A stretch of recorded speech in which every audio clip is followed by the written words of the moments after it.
This is the Global Podcast Network, where executives and professionals connect, share, and inspire. Stay tuned for the conversations that drive success.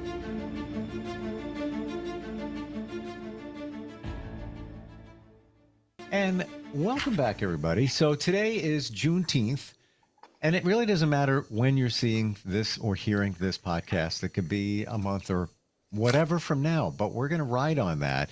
This is a day that recognizes freedom. We're going to take that theme and translate that into our creativity. So many times we don't do things that we want to be creative, express ourselves, because we don't have that freedom. We always worry about what's it going to look like? How's it going to be? Is it going to come out the way I want it to? What if people judge it? I just won't even do it. Not the right way to look at things. She allows us to see that freedom and creativity as a licensed art therapist. And so great to have her back. Our professional of the year, Barbara Robertson, is here once again. How are you doing today? I'm great. Thanks, Steve. I'm kind of looking forward to this chat we're planning to have about liberation, about kind of freeing ourselves from the standard expectations that our culture has imposed on us, probably without our even really being aware of it. But we tend to believe what we hear spoken most, and most of the time regarding artwork, that's that art has to have some special, really visually appealing quality. And in order for it to be shown in a gallery or to have any sort of monetary value, it has to really be outstanding. I totally agree with you. And even if it's not about a monetary value or displaying it somewhere, if you feel that what you're going to create is not going to have value, go with that word, value. Somebody looks at it, they're not going to get something from it. This is what you're thinking. Of course they are. You could scribble on a Post-it note. Somebody would get something from that. You would invoke feeling and emotion, even from a scribble on a Post-it note. But we don't look at it that way. Absolutely. Yeah, we kind of miss the boat on that. We miss how expressive just simple marks can be. This has got to start somewhere. I'm imagining in our past. Why are we holding on? Why do we even care whether somebody's going to see value in something that you create? Where is that coming from?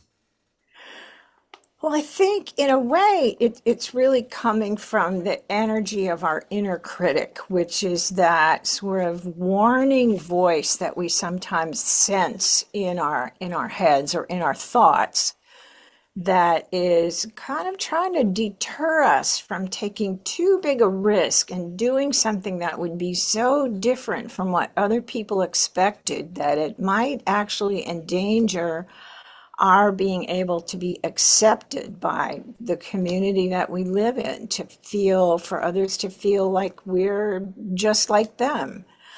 And connection is really significantly important for our survival.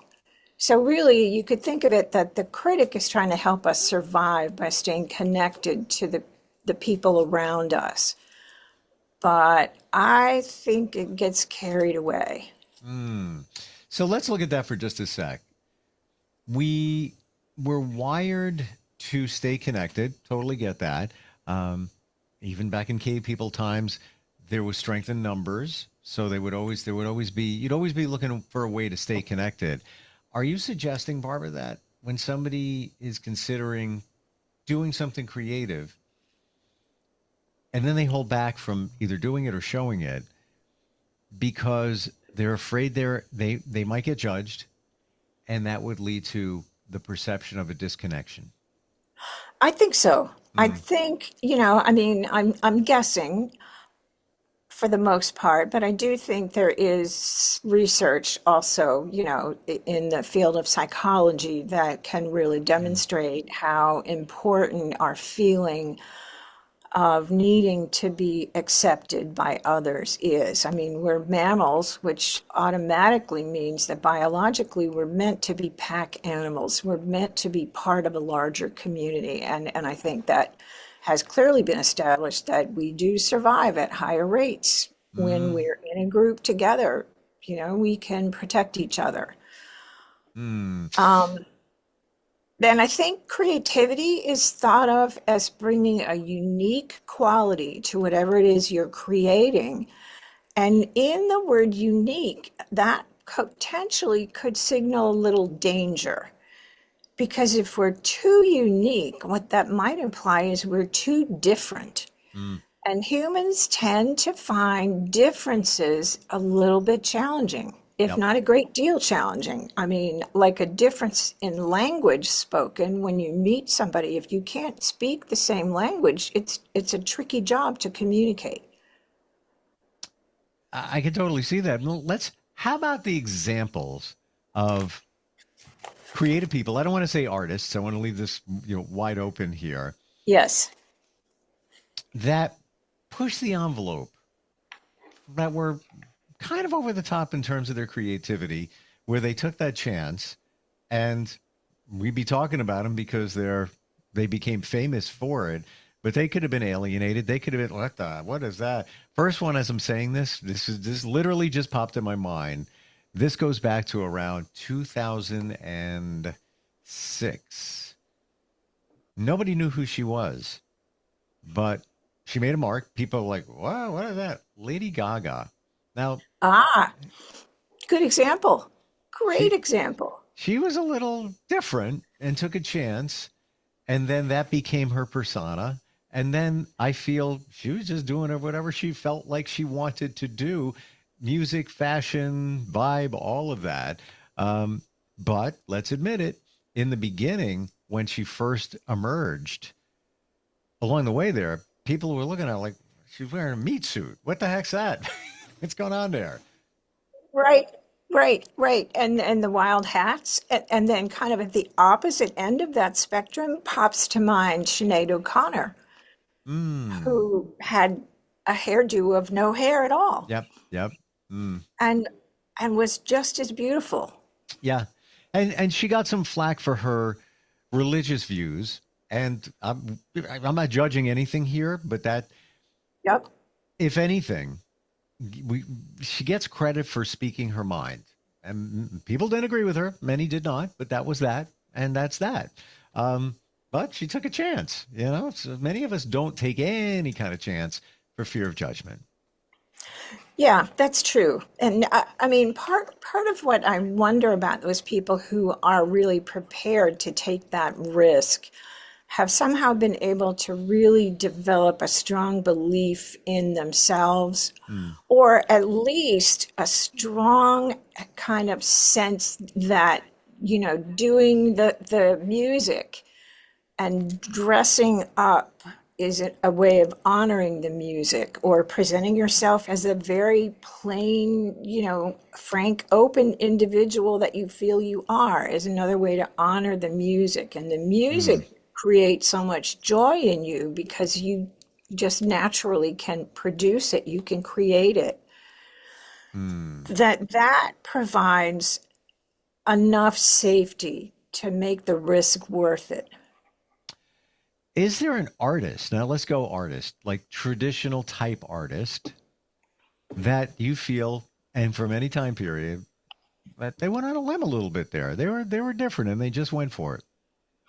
Well, two come to mind: Keith Haring and Jean-Paul Basquiat. I've heard the last one, the first one, not familiar with. Haring is the fellow who made what started initially to look like the police tape outlines of a fallen body. I'm getting an image in my mind now. You, you can think of those, right? Yeah, yeah. But they had a playful quality to them, and they weren't necessarily inanimate bodies.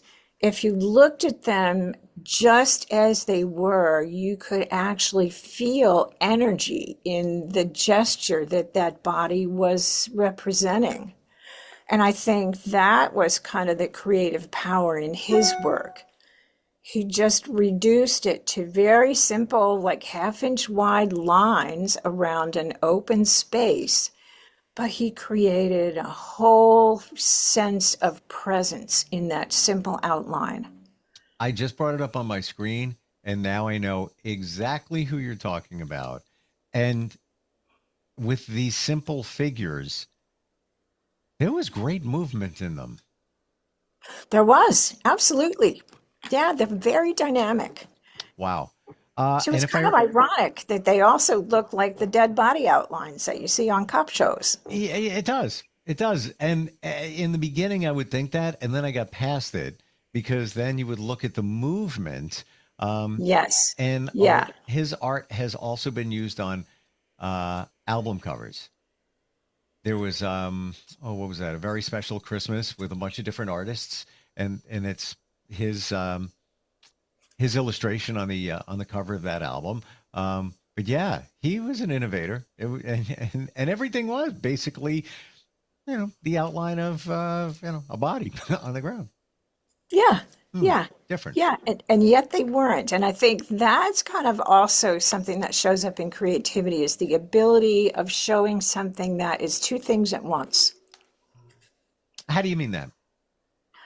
I mean, it's reminiscent of an inanimate figure, a frozen body, and it's also resonating with the energy of a body in motion. Gotcha. And that's a beautiful description of what he does. Because even though they're so simple in terms of figures, there's movement. Like that, you feel the movement. What do you believe that many of the great artists, Van Gogh, on and on and on, when they emerged, when they hit the scene, do you think they were perceived as, what is this? Well, this is like out there. What's going on there? Oh, I think the Impressionists especially were. The Impressionists were quite revolutionary. And then from there, they moved into that sort of Dada movement, which was taking things that people didn't even recognize as art, like a hat rack, Mm, or, I don't know. Other things are kind of escaping my mind right now, but the Surrealists also, a watch sort of or a clock draped over a surface like it's melting, mm, one of Dali's paintings. mm, Those kinds of things startled people because up until that point, people had been used to seeing three-dimensional reality represented in painting on a two-dimensional surface, or with sculpture that was naturalistic, that pretty much repeated the proportions and the kind of surface textures of real beings. mm. And at one point, the artists began to decide to free themselves from those constraints. And they must have been sort of thinking along the lines of, nature already does that pretty well. Mm. What can I do? What if I tried doing this? What if I tried that? Which I think is, again, we're back to play. Do you feel nowadays that there isn't that avant-garde creativity? We're not taking a lot of chances. I'm trying to think of stuff I see, even music. It's all kind of in the same box. And I'm going to say it drives me crazy. If I see another flyer created with AI, I'm going to lose my blank. They all look the same. Please stop. Don't do that anymore. Take a Well, damn I crayon and just do it. yeah, It'd be better. exactly. Right, Horrible. right. And I Horrible. think, I think what's happened is we've kind of split into the corporate world and the indie world. And if you go to the indie world that doesn't have all the corporate backing and the big budgets, that's where you really find the creativity because there's not that constraint. This must make a profit or we won't invest in it. Yes. So small things, short documentaries, even reels, those are where people with ideas that they just want to see become tangible in reality, Mm. become Um, perceivable, become shareable. Yeah. I want to share this. This is one of our viewers sent us some of her artwork, and this happens from time to time. I'm going to give her credit for being cool with sharing it. Yeah, because many of us, like we're saying, won't do that because we're uncomfortable and we're going to get judged. This is Amanda in Cocoa Beach. She says, I recently got back into painting and wanted to share what I did. So this is it. Awesome. I'm going to hold it up here. I could describe it. I prefer if you did. What are you seeing there? I see a beach scene. There's sort of a cabana that's up on stilts. It has some lovely kind of tropical colors in it. And then there's some lovely color in the sky, like kind of a sunset rose and gold. And above the sky is that aquamarine sort of turquoise blue color. And the sea surface is kind of reflecting the sky. And then there's something that looks like it might be a lifeguard tower a little bit behind the cabana. There are no people in the scene, but it looks to me just very serene. That's interesting. So I'm getting from it that is the lifeguard stand. Like you see them in the Caribbean, sometimes in Florida. And then this looks like it could be in the corner there, buildings like hotels. I know it might be Oh, hard that for you could to be see, too. but you bring up an Right. interesting point, and the sky is really nice. It's just she did a great job with that, all of it. There aren't any people. I didn't think of that. I don't know why that didn't even click in my head. Nothing. Like no people around. Nothing wrong with that. Could be early morning. Could be late in the evening. Whatever it might be. Right. Hmm. Right. And it could be sometimes we just, when we want to go be by the ocean, we do long for a little solitude. Oh yeah. I'm hoping that's this weekend. Ah, yeah. What? So there are ways, aside from saying, what is it and what does it feel like for us to kind of interview an image? Hmm.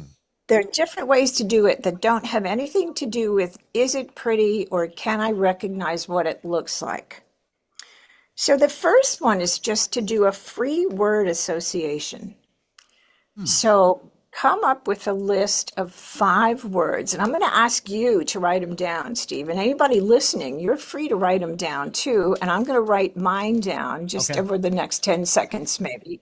5 words that come to mind as you see that picture. And then we can Hmm. compare and see where did we go with what we brought to connect to that picture. All right. I'm going to hold it up again for you and everybody. And 5 words. Uh, and here we go.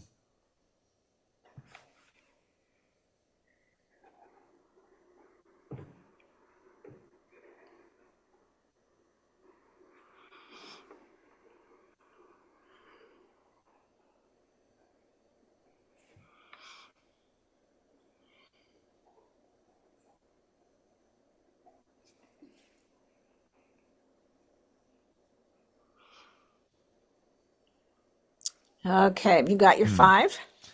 I have 3, and I'm trying to think of a word to describe something here. I just need another couple of seconds. Like I'm there. Okay, yeah. Um, Flip the picture around and maybe give it a closer look for yourself.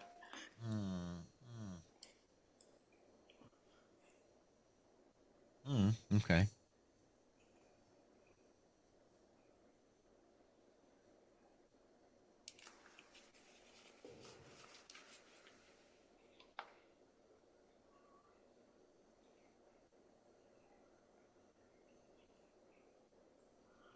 You might be overthinking. No, I'm there. I'm there. And I was thinking of another Okay, word, and it was just reinforcing a previous word I wrote down. So it meant the same thing, but I guess it's that's strong. yeah, that's Come on. okay. Um, Yeah, you pick who goes first. go ahead. So from this painting, watercolor from Amanda, of what looks like some kind of structure, maybe a lifeguard stand on a beach, maybe some hotels in the background. I get serenity. I got warm. I got tropical. This one's a weird one. but I got stability where Oh, I like it. it's on the beach, it's in the middle of, kind of the sand, and we have this structure that represents something. If it's a lifeguard stand, there's the stability and the safety. It's a place for people to go, no matter what that structure is. And I wrote down reflection. Now, it's a place I would like to be and just to reflect on life. Awesome. Okay, I like it. That's what I Well, got. we overlapped. We overlapped at tropical. Okay. That was, Okay, so why do you think that is? I think, the color scheme I and agree. the real turquoise green of the water. It's just so reminiscent. If you've been down to the Caribbean, Yeah. it's, it's just so unique, the color of the water and the sky down there. And you Yeah. said it. You said it initially when you were describing the structure that it's got these lighter colors, like call it tropical colors, maybe. Yeah, well, and I think that's true too. In the islands, a lot of times the houses are colorful, the buildings are colorful. They're painted in that pink and rose and yellow and light aqua and pastels. Yeah, So and I think, it's everywhere too. It's in the sky. It's in the structure.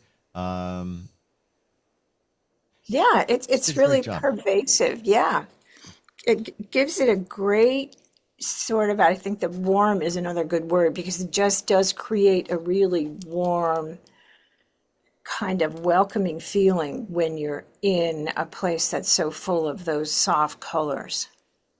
And I don't want to Yeah, that's gravitate beautiful. toward well, it's another tropical picture, but we're getting that. I mean, I guess you can't ignore it. You listen. I'm in the Northeast, Long Island, New York. We have beaches now. It's warmer out. We don't have lifeguard stands that look like that. We No, have no, basically a big chair with stairs, right, all yes, made out of wood. That's it. We right, don't have right. this. So, what else? What else? Yep, What else you yep, got? it's true. Okay, so the next two kind of came together. The first one was glow and then Mm. aura Ooh, yeah. because of how the light is. Have You know, just a real strong sense that the sky is aglow and that somehow look how the light is coming through that stand that might be the lifeguard stand. I didn't even think of that, and I didn't even think about the lighting, the shadows. But yeah, you can see the sky through the lifeguard or whatever stand because it's coming through there. Right. You see a Yep. reflection underneath it or shadow underneath it. And that's exactly where my thinking went in my next word, which is shaded. Because Okay. my eyes then went to the shadow of that place on the sand underneath it, and I thought, that old song "Under the Boardwalk." Mm-hmm. Mm-hmm. Yeah, Sure. where it's shady and cool, Yeah. A place you would and want it to be. it evoked that. If as the day gets hot, you want some cover from the strong light. And then the last word I came up with was distance. And that's something that I really, I think, felt from the first time I looked at that, because that structure that's up on stilts is up close, but then you have this feeling that there's another structure that's much farther away, and then the horizon line is farther than that. And the sky is kind of changing colors. It's really dense, dark turquoise at the top, and then it pales until it sort of gets to that glow. And that just gives me a great feeling of depth that I Yes. could just go into that painting. If I were to step into it and keep walking, I'd go a long way and still be in that picture. And she could have made it light, fun, tropical colors, but she did do this in the corner where this could be a storm coming or just changeable skies or maybe dusk, Yes. whatever it might be, but she didn't. I didn't use the word distance because my first thought is isolation, But Ah, maybe that also fits because this thing is isolated right now by itself. If you were or I were in it, we kind of be isolated from others. Nothing wrong with that. yeah, Interesting. yeah, absolutely. Hmm. So, if we have more time, another way to look at an image is to use active imagination. So, as you're looking at it, invite something in the image to transform in some way. Now, how do you we got like a minute left. How do you mean Okay, that? so I'll just piggyback on what you just said about that sort of grayed out area off to the right. What I might imagine is that that is a storm coming, and we're seeing the rain falling in the distance, maybe not getting all the way to the ground, but imagine that storm now being blown toward us into that picture, and the gray would become darker and Hmm. it would take over, and then it would start to blot out the teal color of the sky, at least on the right hand side. But it could also be very isolated, so we could still see the sunset colors glowing on the left, but the storm coming in on the right, and maybe just sort of fogging out that lifeguard stand with falling rain in front of it, but we could still see the ocean and the sky to the left of the rain edge. I grew up in the flat Midwest where you really could see a whole storm coming. You could see where it stopped and where it started. And that was awesome experience to have that storm in the scale of a bigger landscape. And I always found it really exciting to see storms coming like that. I agree with you, and I saw this at the beach last week. I went with my Oh, friend. awesome. We're gonna go see a band that was playing at a venue on the beach, and there was big warning, storm coming, storm coming. And we're like, man, let's go anyway. Well, the storm didn't hit that area, but the line of it was so close. I mean, it was right there to the fact where my friend and I looked out, and I said, "You realize it's raining over there?" And it never came toward us, but you could just what you're saying. You could see the wall of rain in the distance. It was over the water, over some sand in one section there. It is exact just what I never even thought of that, but just what you're saying in this picture, Barbara. That's it. That's that. It kind of looks like what could be going on in this. In this, it really does because it's all grayed out in that area in the distance. So, yeah, yeah. And so, what I really did was just give way to my imagination, saying, okay, what if it was a storm? What would happen next? Now, Hmm. the other thing that you could do would be sort of to go Pixar and say, what if that building up on stilts could walk? Mm, What if it was an animated character? Like in that Up movie, the house goes up in the sky. What sure. if this structure could go swimming? See, even before that, I took this for face value. I didn't even think Okay. of the other possibilities with the storm coming, but as you're saying it, could be what's going on there because it's in that one section. It's that structure. To me, it looks sort of like a hotel in the background or some high rise. It's kind of in a gray shade, Yep. so there could Yep. be a storm. This is fun. I love doing this. I want to encourage anybody. If you created anything, it doesn't have to be a painting. You could even take a picture of uh, you build something in your backyard. That's fine too. Send it instantfeedbacksteve@gmail.com. We'd love to see it. This is fun. Yeah, we'd love to see it and play with different ways of looking at it and seeing Yeah. what we can find that is an enjoyable experience of taking in an image that someone else has created. And the beauty of that is we all see something different.